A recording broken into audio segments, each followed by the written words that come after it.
In-person meeting planning can be a lot to manage, but that's where Troop Planner comes in. From organizing an executive offsite, department meeting, or team retreat, Troop Planner is built to make life easier for busy assistants like you. Troop keeps it simple, fast, and organized. From choosing the perfect location to managing budgets, coordinating travel, and tracking attendee details, Troop brings everything together in one easy-to-use platform so you can save time and focus on what matters most. Visit leaderassistant.com/Troop to learn more. Hey friends, it's Jeremy Burrows, host of the Leader Assistant Podcast. Thanks for tuning in. Today I'm excited to highlight an episode from my friend Annie Croner's podcast called Whole Assistant. And I really think you should check out her show at wholeassistant.com or look it up on your favorite podcast platform. Again, Annie Croner's podcast called Whole Assistant. Today, I am spotlighting one of Annie's episodes from the Whole Assistant podcast, and I'm excited to spotlight several episodes over the coming months. So I hope you enjoy it, and I hope you check out wholeassistant.com to learn more about Annie and her great podcast.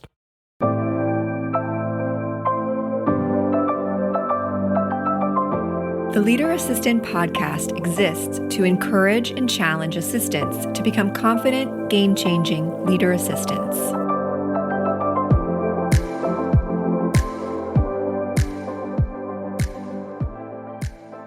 Okay, we are talking today all about my favorite work hacks. I was thinking about this episode and I was thinking about what I wanted to share, and honestly, my favorite work hacks are how I like to work in general. I like to create systems. I like to strategically align with my executive. And I also really like to manage my mind effectively. But I was actually thinking about this in terms of hacks. Like, what are some quick tips and some quick wins that I can share with you all that will help you level up and will also feel like a quick win? So my first strategy or my first hack is to take regular breaks. Now, I realize that for most of us, this is counterintuitive because most of us feel either guilty about taking breaks or we feel like we just want to maintain productivity. But actually, taking regular breaks is a great productivity strategy. Our brains can really focus on one thing for 45 minutes to an hour before we kind of get that glazed over look and start to zone out. Now, I will give one exception to this rule. If you're in a state of flow, meaning that you are in the zone, you're getting things done, that's great. Stay in the zone for as long as you can. I love it when I'm in that state of flow, but more often than not, especially as executive assistants, our time is chopped up so dramatically and so drastically that our brains can really only focus on one thing for maybe 40 minutes, maybe an hour and 15 minutes if you're lucky. And taking regular breaks has several benefits, one of which is to assimilate information. So I don't know if you guys have ever had this experience where you're working along and you come up against a roadblock and you just decide to sleep on it, you just decide to give yourself a break, you return to the task, and the solution seems obvious. This is what I mean by assimilate information. Right? Like you take a little bit of a break, you come back, and the solution presents itself. So breaks work as a reset for our brains. Even getting up, stretching your legs, going and having a chat at the water cooler, using the restroom, whatever you got to do to take a step back from your screens for a minute and just allow your brain to rest. Because your brain at rest is a very powerful tool. And honestly, I'm a firm believer that taking regular breaks actually increases productivity.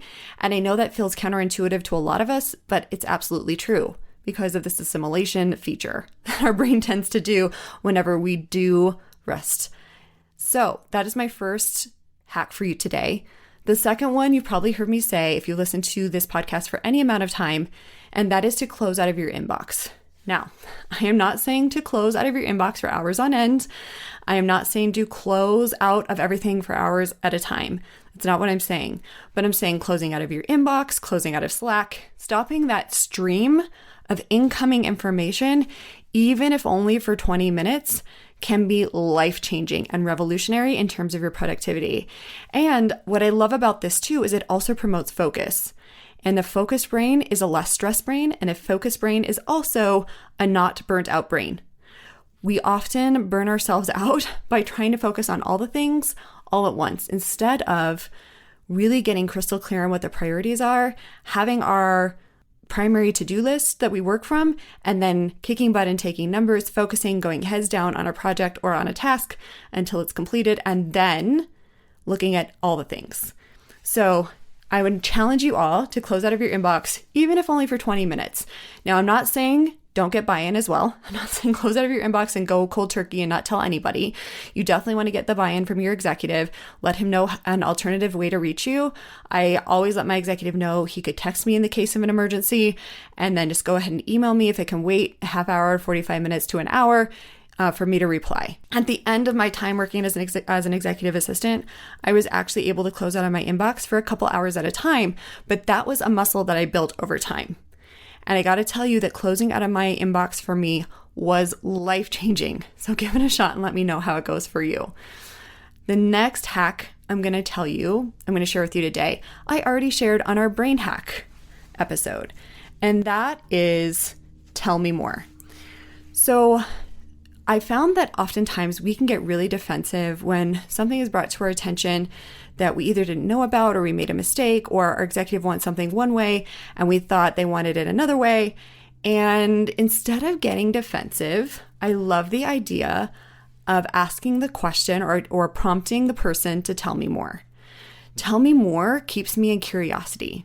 So when I'm discussing something with my husband in the evening, or even with my executive when I was working as a full-time executive assistant, and he would tell me he wants something and it seemed different or interesting to me and I wasn't sure why, I would dig in a little bit and I'd ask him to tell me more. And by asking him to tell me more, it kept my brain open to what he was actually going for. And so then I could come up with a creative solution and I could think strategically on their behalf.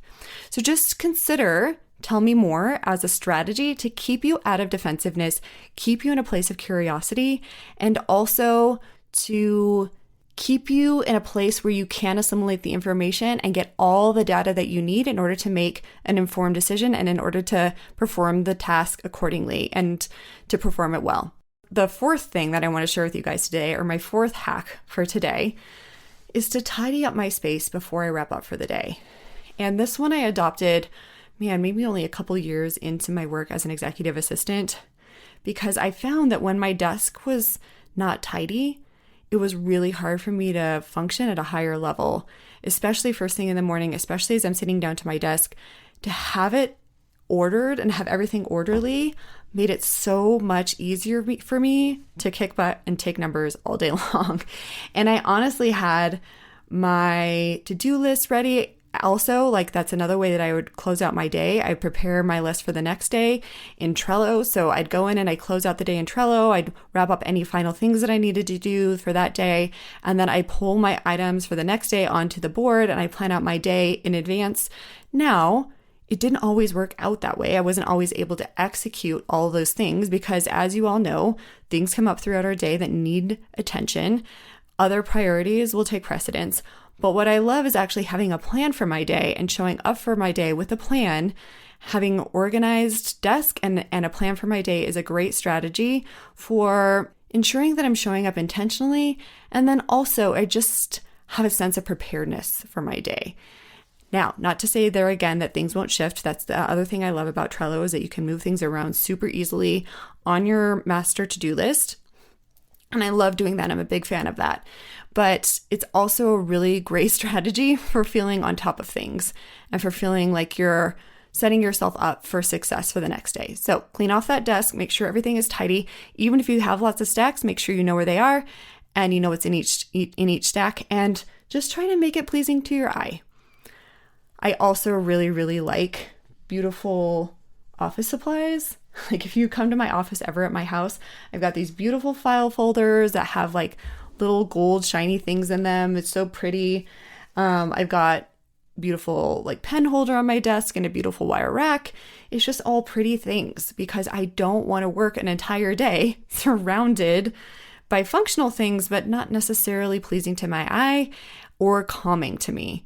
I also have candles in my office. So whatever you got to do to make the space yours, I'm a big, big fan of. The last and final thing that I want to leave you guys with today is to batch similar tasks together. So batching saves you time. Switching between vastly different tasks can eat up as much as 40% of our productive time. That is a lot of time. And also why I'm a huge fan of monotasking and multi-tracking, not multitasking. Because switching between tasks can eat up as much as 40% of our productive time. So we want to make sure that we are maximizing that 40% as well. We want to make sure that we are minimizing the amount of time it takes to switch between tasks, and batching similar tasks together will do that for you. It also reduces mental fatigue. It takes a lot of mental energy to switch between tasks, and this energy can lead to burnout if you are not careful. This also promotes a state of focus and flow. And there again, flow, or the state of being completely immersed in a task or project with an utter lack of self-consciousness, promotes overall satisfaction and happiness. So I'm going to give you a few examples of batching that I used to do as an executive assistant. And this one is really common. You've probably heard me talk about it if you've listened to this podcast for any amount of time. But I used to manage everything for my last executive, from his books to his financial statements to his estate. He had 3 homes. So I would actually group similar tasks together. I would get bills to pay for them throughout the entire week. And I would save up those bills for Thursday afternoon. That was my time to go in to pay the bills and to accept charges in QuickBooks, to have a look at the books to make sure nobody had charged anything they shouldn't have to a credit card, or that the credit card numbers hadn't gotten stolen. I would do a bit of an audit. And that was my time to manage all the financial aspects of my role. And it would have been very, very tempting for me to have played whack-a-mole with those things, and to have paid the bills as soon as we got them, and, made sure that there were no outstanding bills ever. But that wasn't the most efficient way to work. Now, of course, on the rare occasion that my executive said he needed something paid immediately, of course I would go in and pay it for them. But that was very seldom. It was very few and far between. And I think that we often give way to the pressure of wanting the thing just done and off our plate, and we are not showing up strategically for our day and thinking about what we can batch or group together that will serve us in our roles. Another thing that I like to batch were my expense reports and credit card reconciliations, because those are 2 financial things that I did for my executive and for myself. And that was just another way for me to streamline my week. And so those are a couple of examples of things that you could potentially batch. Other things that you could potentially batch are like errands or travel arrangements or event planning, just to give you some good food for thought. And I really want you to be more strategic with your time management. I really want you to be more strategic throughout your day. So this hack is really helpful to that end. Okay, guys, I hope you found this episode helpful. I know it's another short but sweet episode. I want to hear from you. What are some hacks that you plan on implementing in your life? All right, guys, that is what I have for you guys today. Be intentional, be whole. That is all for now.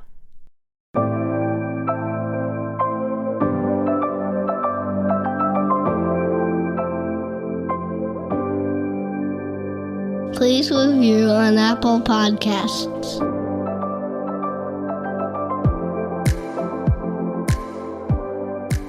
GoBulls.com.